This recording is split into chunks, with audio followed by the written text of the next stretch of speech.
seu problema. Você também tem o seu. Você foi amado e aceito. Que tal tentar amar e aceitar o outro também? Não foi bom para você ser amado e aceito? O você aqui é genérico, tá, gente? Pelo amor de Deus. E aí, nesse caso, até porque eu quero vender o meu livro, pastor para quê? Uma provocação honesta. E aí, nisso, eu sei que cliente só compra se for agradado, não é mesmo? Esse é o problema da pregação do Evangelho. Vamos lá. Seguindo aqui, a gente observa que ele fala, de fato, todos os que desejam viver piedosamente em Cristo Jesus serão perseguidos. Contudo, os perversos e impostores irão de mal a pior, enganando e sendo enganados. Então, o que acontece? Se você quiser realmente fazer a vontade de Deus, se você realmente quiser seguir a Jesus, lembra, quem quiser vir após mim, aí siga. Se não se negar, se não tomar cruz, não tem como seguir Jesus. É claro que é o seguinte, tem um Jesus fake, né? A gente criou aquele Jesus, ele é ao nosso gosto, ao nosso sabor, um pouco mais adocicado, a gente bota menta e a gente olha assim, poxa, esse é o meu Jesus. E cada um prega o seu Jesus. Mas agora, o Jesus, Filho de Deus, das Escrituras, como diz a música da Igreja Batista da Lagoinha, ainda existe uma cruz para você carregar. Não se deixe enganar, a porta é estreita. Se não me engano, acho que foi um dos CDs que menos vendeu, mas assim, foi por aí. E aí, nesse caso, contudo, os perversos e impostores irão de mal a pior, enganando e sendo enganados. Por quê? Porque eu não sei se dá para perceber que assim, uma hora a fatura chega. Eu posso de repente tentar fazer uma igreja de acordo com a minha imagem e minha semelhança. Eu posso fazer do ministério o meu ministério. Eu posso, por exemplo, tentar fazer da igreja o meu projeto de poder, de controle de influência. Entretanto, uma coisa é certa, vai chegar o dia que o dono da igreja vai falar assim, devolve minha igreja. Que Deus me guarde desse dia e que Deus me guarde de ouvir um negócio desse. Esse é o meu temor. E aí, a gente observa que assim, os perversos impostores vão de mal a pior, enganando e sendo enganados, né? E aí, ele fala, aí é o papo para quem? Para aquele que quer ouvir. Eu não sei se dá para perceber que assim, o Evangelho, ele não é aquela mensagem do tipo, olha, eu vou fazer de tudo para você ficar aqui com a gente. Não, eu faço de tudo para salvar a todos. Entretanto, eu sei que eu vou alcançar apenas alguns. Paulo já tinha essa consciência. Então não vamos esquecer que assim, igreja, a semente é lançada. Tem coração que é igual chão batido. Você lança a semente, vem um passarinho e come. E a gente sabe quem é esse passarinho? O Satanás. E aí nesse caso, né, quando por exemplo a pessoa tem um coração que não é permeável, você falou e nada. Mas também tem aquele outro terreno que está cercado pelos cuidados da vida. Eu tenho que ter o meu iPhone, eu tenho que ter a minha casa, né, lá no recreio, eu tenho que conseguir, né, eu tenho que andar com o meu Tucson, com todo respeito, você que tem Tucson, nada contra você, mas às vezes o Tucson está na busca e apreensão, meu Deus do céu, está dando para entender? Então, ou seja, eu quero um monte de coisa relacionada a essa vida, né? Eu quero ter posição na igreja, ou seja, eu estou preso aos cuidados dessa vida. Então a semente é lançada, mas ela é sufocada. Então não sei se dá para perceber que é o seguinte, é ilusão. Se você quer ser pastor, você não vai pastorear todo mundo. Se você quer ser líder cristão, você não vai liderar todo mundo. Se você está discipulando pessoas, você não vai ajudar todo mundo a caminhar para ser parecido com Jesus. Porque muitas são as motivações, muitos são os terrenos. E como dizia minha falecida mãe, coração dos outros é terra que ninguém pisa. É claro que nós nos cobramos. Nós queremos batizar muita gente a cada mês. Nós queremos que o rol de membros aumente. Embora essa lógica é uma lógica mercadológica, não é uma lógica cristã. Mas tudo bem, mas lembra, a gente está dentro da cultura. Então o que é um ministério abençoado? É um ministério que aumenta o número de gente. O que é um ministério que não está muito bem das pernas? É um ministério que diminui o número de gente. Ninguém está vendo a vida do ministro, o pessoal só está vendo se tem um resultado numérico, quantitativo, que satisfaça o quê? O mercado. O fulano tem toque de Midas, onde ele bota a mão, vira ouro. A gente tem que disciplinar fulano. Não, o que vai acontecer com a nossa igreja? Deu para entender? Então, o texto está dizendo o seguinte: você, Timóteo, tem gente que é caso perdido. Tem gente que é o seguinte: eu já entreguei a Satanás. Tem gente, né, que me abandonou e amou o presente século. Mas você, Timóteo, você que tem um coração no ministério, você que ama Jesus, você que ama a igreja, você que quer viver para Deus, você que abraçou a missão de Deus como sua missão, você que nega-se a si mesmo, você que toma a sua cruz. E olha, tomar cruz não é sinônimo de ter catarata. Tomar cruz não é sinônimo de ter joanete. Tomar cruz não é a mesma coisa de ter bico de papagaio. Você não escolheu isso. Tomar cruz é perder aquele emprego cujo salário é 15 mil reais por amor a Cristo. Tomar a cruz é de repente você deixar aquela namorada que você sabe que você nunca mais vai ter outra igual por amor a Cristo. Não, porque tem uns camaradas que entrou na fila para ser feio umas 10 vezes, né? Eu entrei alguma, mas 10 vezes não foi não. E aí nesse caso, né, por exemplo, eu não sei se dá para perceber que é o seguinte: por amor a Cristo eu estou disposto a perder. Por amor a Cristo eu estou disposto a perder. Então você, Timóteo, que é desse tipo, diz o texto: permaneça nas coisas que aprendeu e das quais tem convicção. Então, Timóteo, permaneça. E aí entra o trabalho da educação cristã. Tudo bem, Paulo não foi iberista como você, Paulo não estudou no CIEM como alguns irmãos, mas Paulo está fazendo o quê? Educando o seu discípulo. Porque o que é discipular se não educar? O que é discipular se não formar? E aí a gente observa aqui que ele está dizendo: olha, permaneça, permaneça. Porque nós somos muito bons de iniciativas, mas nós somos péssimos de acabativa. Já reparou? Começa o ano fazendo regime, começa o ano lendo a Bíblia toda, começa o ano orando bastante, começa o ano frequentando os cultos, começa o ano economizando dinheiro, começa o ano, né, fazendo um monte de coisa. Aí vem janeiro, fevereiro, março, abril, maio. Ah, quer saber? Nem 8 nem 80, não pode ficar na neurose, não sei o que, não sei o que lá. A gente nunca vai ser rico mesmo. Ninguém. Quem disse que tem que ter o corpo igual da Gisele Bündchen? Quem disse que tem que. A gente começa o quê? A ridicularizar as pessoas que atingiram algum resultado, para justificar o fato da gente não ter feito com todas as nossas forças. Feito o seguinte: se fosse o emprego dos sonhos, eu trabalharia do jeito que eu estou trabalhando. Se fosse o primeiro encontro, eu trataria a minha esposa do jeito que eu trato agora, com 25 anos de casado. Entende como é que é o negócio? Eu trato daquele jeito como quem permanece. E aí nisso, o que acontece?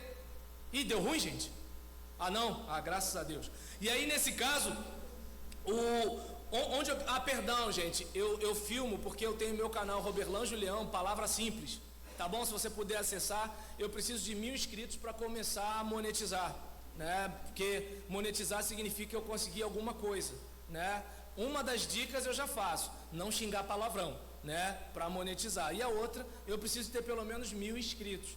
Claro que assim, se eu falasse de Flor de Lis, Bolsonaro, Neymar e Nájila, eu já teria conseguido. Mas eu falo de Jesus, né? Eu sei que todos os crentes amam a Jesus, mas e os crentes não estão assistindo esses negócios no YouTube. Mas assim, orem por mim, né? Para eu me manter fiel e permanecer. E nesse caso, em relação a isso, né? Onde eu quero chegar? Pois você sabe de quem o aprendeu. Lembra? O crente tem mania de falar o quê? Olha para Jesus, olha para Jesus. olha para Jesus uma pinóia, olha para mim. Mesmo quando eu errar, veja-me pedindo perdão, veja-me no arrependimento com choro, veja-me dizendo, falhei. Eu não sei se dá para perceber. O problema da gente é que a gente tem a seguinte ideia.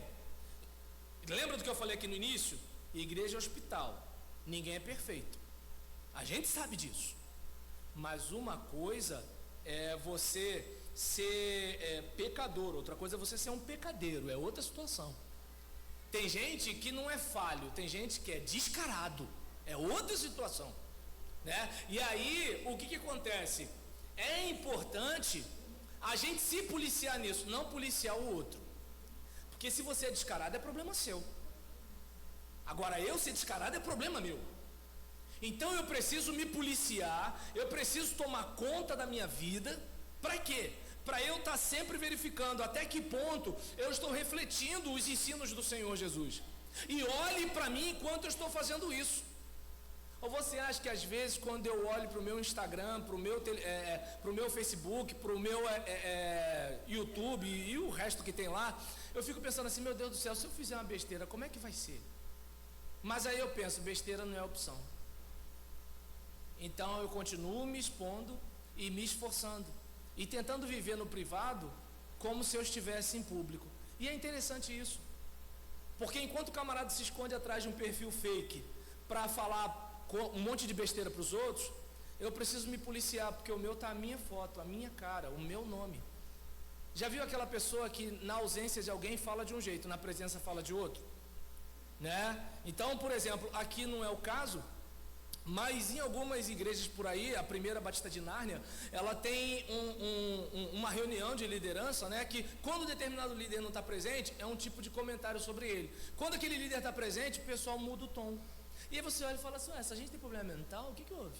Né? Lá em Nárnia é desse jeito. Qualquer dia desse eu te levo lá, né, com o leão, a feiticeira e o guarda-roupa, a gente chega. E aí nesse caso, né, não sei quantos já leram Crônicas de Nárnia, né, mas assiste o filme, é mais fácil.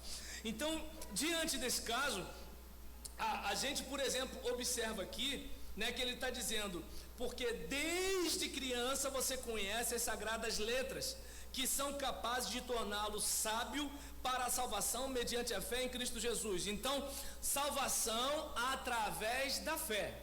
Fé em Cristo Jesus. Salvação não é por obras. Você pode ser o crente mais top daqui dessa igreja, mas você não vai para o céu por causa disso. Você pode não bater na sua mãe, mas você não vai para o céu por causa disso.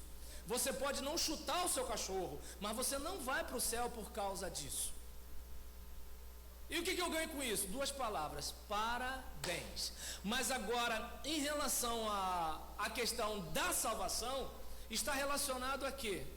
Ele fez. Esse é o problema da gente. Porque a gente olha para os irmãos e fala assim, isso aí não é crente não. Por que ele não é crente não? Porque eu estou medindo com a minha régua. Mas esse é o seu problema. Não, mas o meu problema, vou explicar. O seu tem explicação. O do outro é safadeza. Deu para entender? Então, diante de uma situação dessa, a nossa salvação é pela graça, favor dele. O que acontece é que, como a gente recebe uma nova natureza, a gente quer agradar aquele que nos chamou. Essa é a diferença. O peixe não nada para se tornar peixe. O peixe nada porque é peixe. Então o salvo, ele não vai fazer boas obras para Deus ficar impressionado e falar assim, eu preciso dele aqui. Entende? O salvo, ele não faz tudo certinho para olhar para Deus e falar, sem mim nada podeis fazer. Não. O salvo, ele faz porque ele ganhou uma nova natureza e ele quer agradar esse Senhor.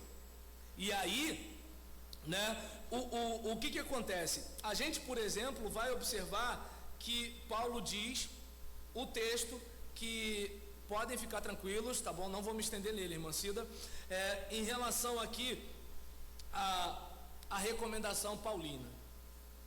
Toda a escritura é inspirada por Deus e útil. Toda a escritura é inspirada por Deus e útil. Para quê? Para a correção, para a instrução na justiça, para o ensino, para a repreensão, para a correção e para a instrução na justiça, para que o homem de Deus seja apto e plenamente preparado para toda boa obra. Então, queridas irmãs, e os irmãos também? Não? Então tá legal. Queridas irmãs, perdão gente, desculpa, para não cometer gafe, né? Então, queridas irmãs, eu observo aqui o seguinte: nós temos a nossa época como diagnóstico. Nós temos uma situação em que uma mulher, eu não vou falar da companheira dela até para ninguém dizer que eu sou homofóbico, embora eu não esteja falando nada aversivo, mas eu não sei o que é homofobia, né?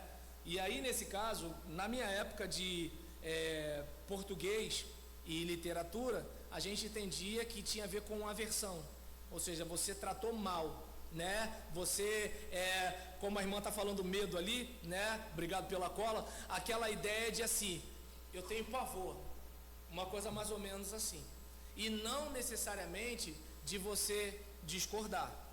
Essa é uma situação. E aí, por exemplo, o problema da gente é que nós pregamos contra isso.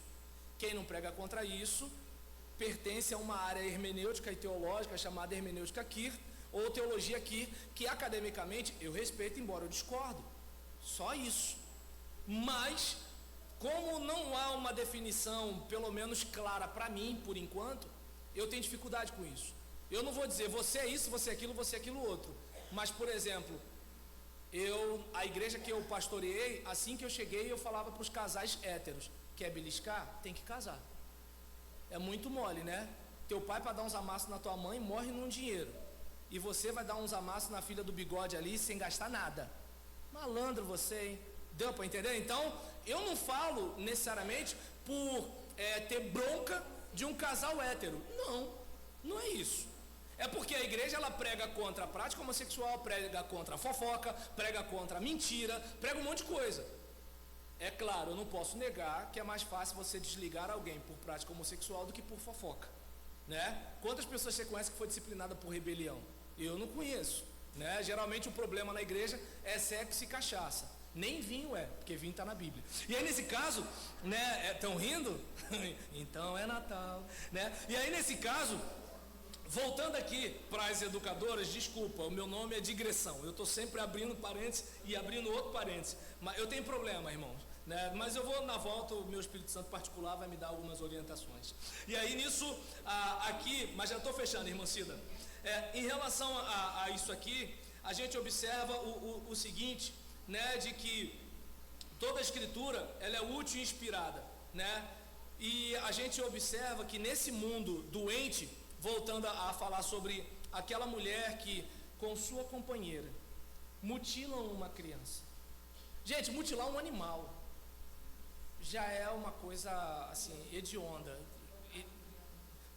Exatamente, que quase ninguém fala sobre esse assunto, né? Como pelo menos o caso dos Nardoni, que assim, não chegou, na minha compreensão, não estou aqui dizendo que os Nardoni não fizeram nada, estou dizendo que assim, na minha compreensão, não foi tão cruel quanto.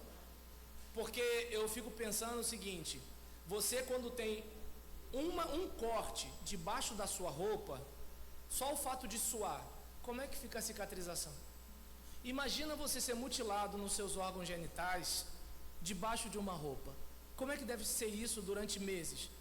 Como é que deve ser isso durante um ano? É disso que eu estou falando. Então, num mundo em que a gente vive, em que uma mulher faz isso com a sua companheira, se é uma questão da sua companheira fazer, eu até entenderia, embora ainda assim ela poderia ter feito alguma coisa, porque é algo muito grave, não é uma coça, não é um tapa, é a mutilação. E aí o que acontece? Depois disso, ainda chega ao ponto de se degolarem, de acordo com o site da UOL, né? Eu não sei se a informação é precisa, mas de acordo com o site da UOL, degolou a criança viva.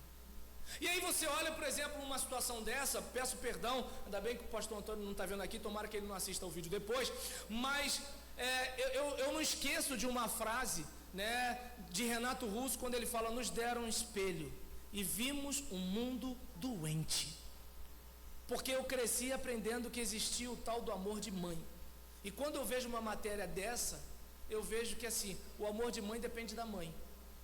Vai ter mãe que vai ter o amor de mãe, vai ter mãe que não vai ter o amor de mãe, embora seja amor de mãe, né? Então o fato de dizer que é mãe hoje em dia já não diz mais nada. E aí, diante de uma situação dessa, esse é o quadro que a gente vive. Falando em relação, né, a questão do caso Neymar, depois eu vou até botar no meu YouTube, botar Neymar na parte de inscrição para ver se de repente, né, bomba alguma coisa. A gente, por exemplo, vê o caso de uma mulher que vê um cara como objeto e um cara que vê uma mulher como objeto. E isso é triste. E ambos desgraçam parte da sua história.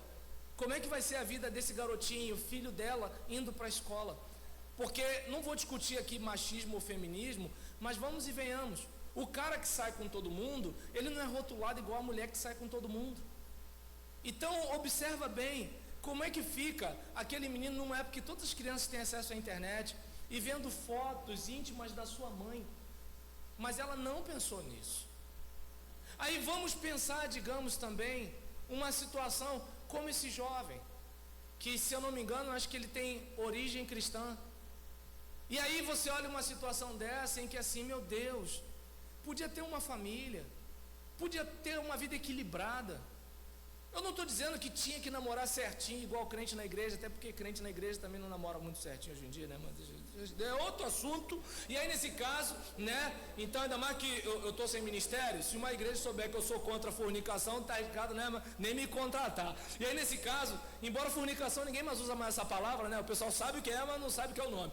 Mas em relação a isso, observa bem, um rapaz que tinha tudo pela frente, sabe, podia ter um futuro legal, mas é aquela questão de não saber frear os apetites. Gente, eu não sei se dá para entender. Fazer sexo tem a ver com a necessidade física. A puberdade começa lá atrás. A adolescência é um negócio inventado, né? Então, por exemplo, alguns anos atrás, um cara de 18 anos era homem. Ele engraxava o seu coturno, morava numa avenidazinha de casa, tinha um banheiro do lado de fora. Não sei quantos conheceram essas avenidas que tinha um quartinho, um banheiro do lado de fora. Quando eu era criança eu via isso. Eu vou fazer 18 anos, vou sair de casa. A gente tinha uma ideia que 18 anos hoje é um menino. Menino. O que essa garota quer com o meu bebê? Né? Mais ou menos assim. Há um tempo atrás, 18 anos era homem. Hoje, está arriscado você ser adolescente com 40 e tantos anos de idade. Então, diante de uma situação dessa, observa bem, a puberdade está ali, pressão sexual, mas é o seguinte, tem como pagar pelo menos um cachorro quente? Tem como pegar uma fila de mercado? Tem como sustentar a sua família? Eu tenho que terminar a faculdade, ou sexo a faculdade, meu cabra. Sexo tem que ser com responsabilidade, porque do sexo vem criança. E o espermatozoide não fala assim, eu estou vindo de um carinha de 15 anos. Não tem isso. Então, o que acontece? Essa nossa juventude está desse jeito. A gente faz filho e os pais sustentam. E ainda mais agora que, por exemplo, o avô, se não pagar a pensão, vai preso. Então, sim, meu Deus, que mundo é esse? Tomara que isso mude daqui até lá, porque meu filho só vai ser pai depois dos 30 anos. Né? Não entendi. Aí nesse caso, né, comigo vai ser diferente, entendeu? Aí em relação, não é assim que o pessoal fala? Então, diante disso, eu não sei se dá para perceber que ele podia ter um futuro brilhante, né? Mas quem quer colar a sua marca num nome desse? Aí já começa, fala daqui, fala de lá, ele se prejudica, ela se prejudica, um monte de coisa. Os 30 minutos foi para cucuia, né? Prometi, não cumpri, né, irmã? Aí nesse caso, mas esquenta não, o Espírito Santo ele vai falar comigo profundamente hoje. Hoje à noite eu vou pregar em menos tempo na outra igreja, pode ter certeza disso, irmãos. Então, em relação a isso aqui, né, o texto está dizendo para a gente que, olha, o diagnóstico é esse aí, é o tempo que a gente vive. Falei da violência de mãe, do sexo sem compromisso. E detalhe, da falta de empatia e de misericórdia dos cristãos. Acho que foi a primeira vez que eu tive aqui, eu falei sobre o pessoal tripudiando do Lula preso. E eu falei o quê? Crente não tripudia de ninguém. Pelo menos é o que eu aprendi. Não tripudia. Como é que você zomba de alguém que está mal? Eu não entendo isso. Pior, o que está acontecendo agora é que é o seguinte, estão tripudiando de toda uma família, estão prejulgando sem ter todas as informações precisas, e mesmo que toda a família tivesse comprometida com o assassinato do pastor, mesmo que crente não tripudia. A gente ora, a gente pede que Deus tenha misericórdia. Sabe por quê? Quem te garante que daqui até o final da sua vida você não vai tirar a vida de ninguém? Quem te garante que daqui até o final da sua vida você não vai prejudicar o seu casamento? Quem te garante que daqui até o final da sua vida você não vai prejudicar o seu ministério, não vai manchar a sua história? Ah, pastor, está amarrado. Ah, não funciona, ainda tem que bater na madeira, eu bati no acrílico. Então, tá dando para entender? Não, tá amarrado é quase isso, né, gente? Só que é uma versão diferente. Mas assim, eu não sei se dá para você perceber que assim, nenhuma família é produto acabado. Eu tenho um monte de planos para o meu filho. Mas quem disse que os meus planos, né, vão ser abraçados por ele? Pelo meu pai eu não seria pastor. Hoje ele diz que tem orgulho de mim, mas por ele eu não seria. Porque a gente não vem de uma família crente, então a gente aprendeu lá fora que pastor é malandro. Na igreja ninguém diz isso. A gente aprendeu lá fora que pastor não trabalha. Na igreja ninguém diz isso. A gente aprendeu lá fora, né, que o pastor ele fica rico às custas do dízimo das pessoas pobrezinhas e inocentes. Na igreja ninguém diz isso, mas lá fora o pessoal diz. Só que o meu pai me vê minha vida. Robert, você veio almoçar aqui? Não, pai, porque morreu uma pessoa e eu preciso estar lá acompanhando a pessoa. Era um almoço de aniversário. Deu para entender? Imagino que de repente, eu lembro de uma mãe, né? O filho estava no movimento e aí nisso, pastor, vamos lá com meu filho, veio falar com meu filho. Era rapaz afastado da igreja. Aí enquanto eu estou subindo, porque assim, a gente que tem a cor padrão é um problema sério, né? Porque assim, se você não está barbeado, está com o cabelo assim, nego pensa que você é vagabundo, você pode tomar um tiro. Mas se você está barbeado e cabelo cortadinho, pensa que você é militar, e você pode tomar um tiro. E aí eu penso assim, eu sou preto, e o que eu faço? Não tem como mudar de cor, eu estou no meio. Deu para entender? Eu não sei o que eu faço, né? Se eu andar em sua luz, confiar só em Jesus. Claro que a luz do meu salão do carro é de LED. Quando acende assim, tá tudo claro, dá para ver tudo, até os anjos. Deu para entender? Por quê? Eu tenho a cor padrão, né? E detalhe, a mão em cima assim no volante, né? E tudo ok. E aí levanta a camisa, tira o boné, vira para lá, vira para cá, abre a porta. Agora, abre a mala. Aí eu falo, eu vou tirar a chave do tambor. Entendeu? Aí eu abro a mala do carro, o que tem? Livro do pastor Roberlan Julião, DVD de mensagens do Malafaia, com bigode e sem bigode. E aí nisso, às vezes tem até um pacote, né, semi-aberto. Aí quando ele vai ver, revista de escola dominical, aí dá vontade de falar assim, quer estudar a palavra do Senhor? Mas não pode, senão vai azedar o meu dia, não é mesmo? Então, deu para entender como é que é o negócio? E aí, diante, por exemplo, desse mundo que a gente vive, diante desse quadro que a gente vive, a coisa mais fácil do mundo é alguém prejulgar a gente. Se alguém inventar uma amante para mim, vai todo mundo me malhar na internet. Quando deveria fazer o seguinte, tá, se tem amante mesmo. Caramba, gente, que pena. O pastor Roberlan era uma benção. Tinha um futuro pela frente. Poxa, era para ser assim. Eu não estou dizendo que eu não fui safado, eu não estou dizendo que eu não fui sem vergonha, eu não estou dizendo nada disso. Eu só estou dizendo que era para ser diferente o povo de Deus. Aí você percebe o tamanho da patologia que a gente vive num mundo em que uma mãe degola o seu filho. Jovens usam seus corpos como mercadoria, tratam as pessoas como coisa. E crentes tripudiam do sofrimento alheio. Condenam pessoas que a justiça ainda não condenou. E detalhe, não tem misericórdia daqueles que falham. E aí sabe o que a gente faz? Usa máscara. Porque o lema é o quê? Não seja pego. Não seja pego. Você está lutando contra vício de internet? Não seja pego. Procure um psicólogo que seja ímpio para lhe orientar. Porque está arriscado o psicólogo crente esquecer que é psicólogo e te dar um sabão. Se for tá arriscado você procurar um irmão e abrir o seu coração para ele te ajudar.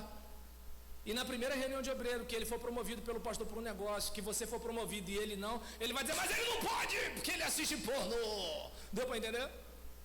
Estão rindo? O negócio é sério. Entende?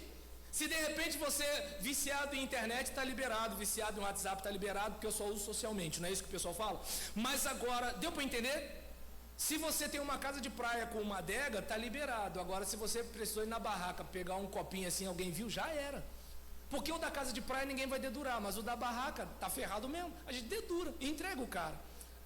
Aí olha para esse quadro e aí eu digo para você, esse é o tempo, e é interessante, né? Porque diminui o tempo de ordenação para ministro de educação religiosa. Homens dificilmente fazem. Meu professor Silvino Neto, ele estranhou, porque na época dele ele foi um dos únicos, né, a fazer isso. E aí a gente observa o seguinte, a importância de quê? Da educação cristã, a importância de a gente estar nessa época diagnosticada como doente, de oferecer um tratamento em Cristo, né? E o que a Escritura é? É um medicamento. A Escritura é o remédio. O Iber começa com a educação religiosa e aí caminha para a educação missionária. E então a gente observa a importância de que, olha só, Joaquim, olha, escrever é assim, a escritura é para o ensino, escrever é assim. Aí beleza, o que acontece? O Joaquim, em vez de escrever aqui, o Joaquim quer escrever, né, aqui.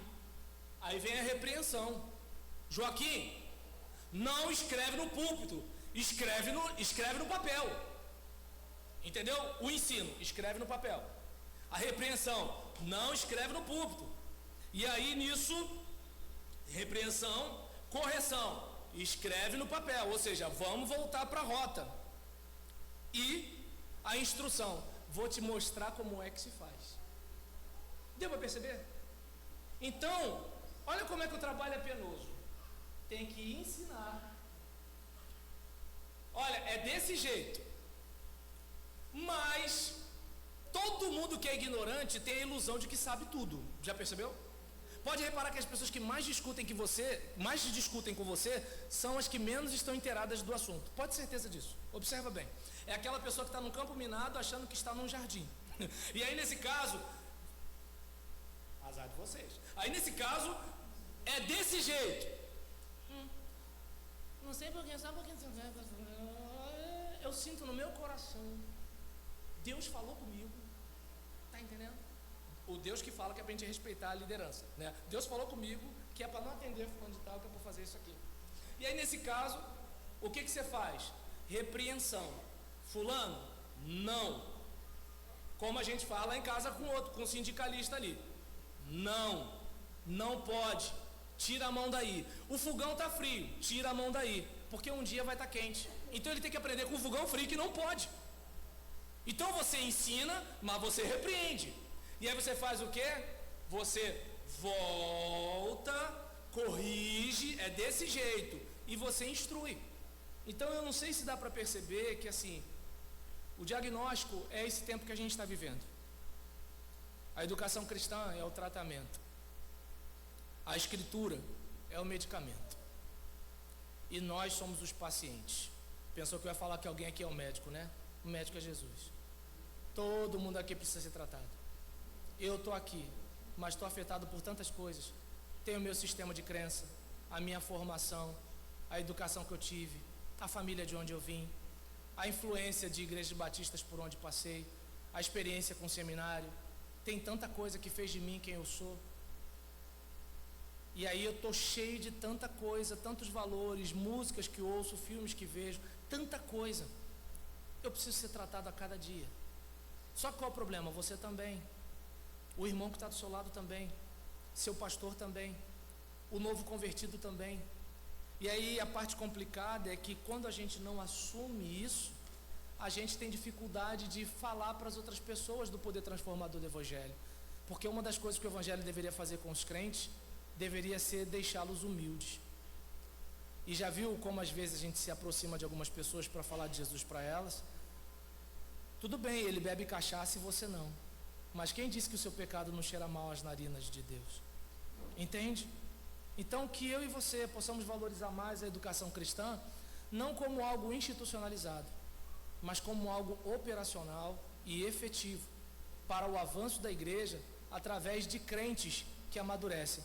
Porque se o crente melhorar, a igreja melhora. Se você piorar, a igreja piora através de você. Que Deus abençoe sua igreja, mas que Deus abençoe sua igreja através de você. Deus colocou essas pessoas aqui para te ajudar a ajudar o trabalho de Deus, que não trabalha sozinho e que não quer trabalhar sozinho nessa localidade para a transformação de vidas. Amém? Obrigado pela oportunidade, irmã Cida, né? Eu passo a palavra para a irmã. Opa. Se eu tirar esse copo aqui, vai cair a toalha? Não?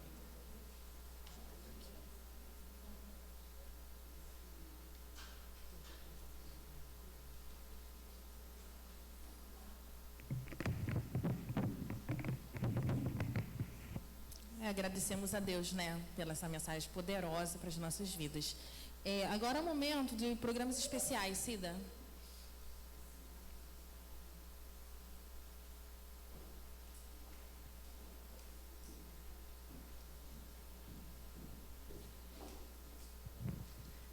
Queremos, em nome da igreja, meninas, agradecer a Deus muito mesmo pela vida de vocês, pela dedicação de vocês aqui em nossa igreja.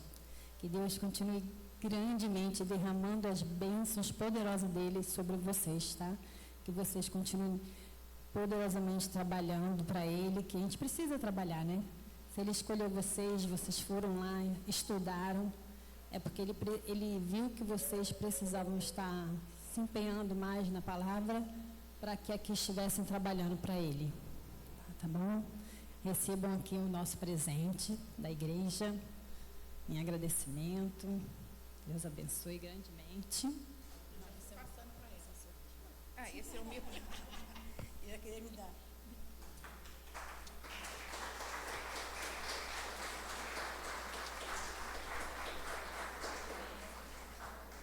Pastor Antônio. Pastor Rodolfo.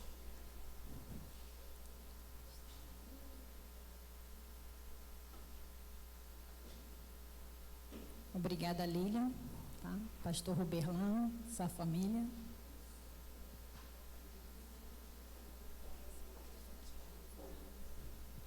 Bem, os irmãos,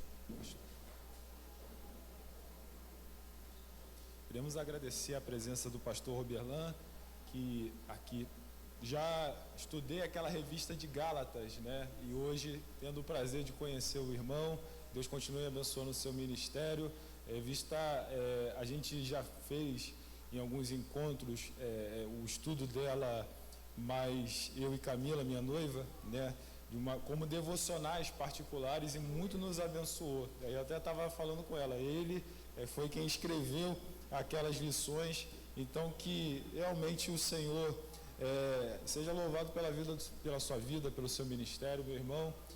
Vamos, nesse momento, irmãos, pensar só um pouquinho antes de encerrarmos o culto, aquela situação em que Paulo, quando ele vai dar testemunho de Lucas, ao testemunhar sobre Lucas, às vezes, já na sua segunda carta missionária, a gente vê o livro de Atos e a gente vê o Evangelho de Lucas, às vezes, só pela palavra nós.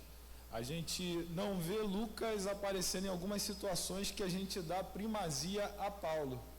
Tem situações da Bíblia que Paulo está preso, tinha que achar cela para dois. Tinha situações na Bíblia onde havia cadeia e ele falava, só Lucas ficou comigo. Ou seja, um ministério tão forte, havia um médico do lado que, embora havia proeminência naquilo que ele fazia, era às vezes não tão visto, porque Paulo estava liderando e Lucas estava ao seu lado, colaborando pelo ministério, e hoje a gente sabe porque está relatado na Bíblia, mas não de forma tão assim evidente como a gente vê Paulo. E às vezes na igreja, a gente olha para aqueles que estão mais no púlpito, os pastores, e às vezes a gente esquece que para o trabalho acontecer, é preciso de pessoas que não têm tanta evidência, como toda a liderança, e hoje, de uma forma especial, a gente está agradecendo a Deus pela vida das nossas educadoras religiosas. A gente quer agradecer, quero que os irmãos fiquem em pé e vamos estar orando pela vida delas, mas de uma forma muito especial. Irmã Rosângela, a gente sabe o quanto tem a sua vida misturado com a história da igreja e a gente se tem como um patrimônio, né, da PIBVK. Irmã Márcia Sanches, igualmente, dentro da questão da EBD, uma pessoa que tem estado se doando para que a gente consiga desenvolver as classes da EBD, o trabalho não parar. Por isso, antes da gente estar orando, assim, agradecendo a Deus, eu vou pedir para que a gente possa estar aplaudindo também nesse dia, embora em tempo de culto, mas honrando ao Senhor pela vida dessas irmãs que têm se entregado ao ministério em que têm recebido. Vamos aplaudir?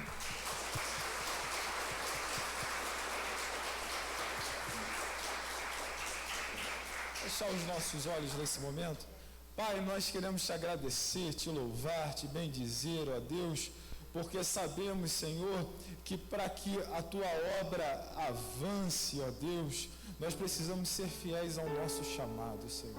O Senhor nos chamou para uma grande obra, ó Pai, e a cada um dos irmãos aqui, hoje, representados pela vida das nossas ministras, que têm se dedicado para que essas portas fiquem abertas na Vila Kennedy e que, de fato, pessoas aqui, Senhor, tenham a sua liberdade das drogas, que pessoas aqui, ó Deus, possam achar uma esperança para o seu casamento, para que pessoas aqui, Senhor Deus, possam ver a salvação de familiares e outros encontrarem, Senhor, em Ti um novo começo, um recomeço espiritualmente falando. Por isso nós queremos Te louvar, ó Deus, tanto pela vida das nossas ministras, mas por cada irmão aqui que não está na caixinha do nada o tempo todo, que não está, Senhor, dentro de uma zona de conforto, mas que tem se doado a Deus para que, ó Pai, como nós cantamos aqui, a vida que eu vou viver agora é para um motivo bem maior do que eu, Senhor.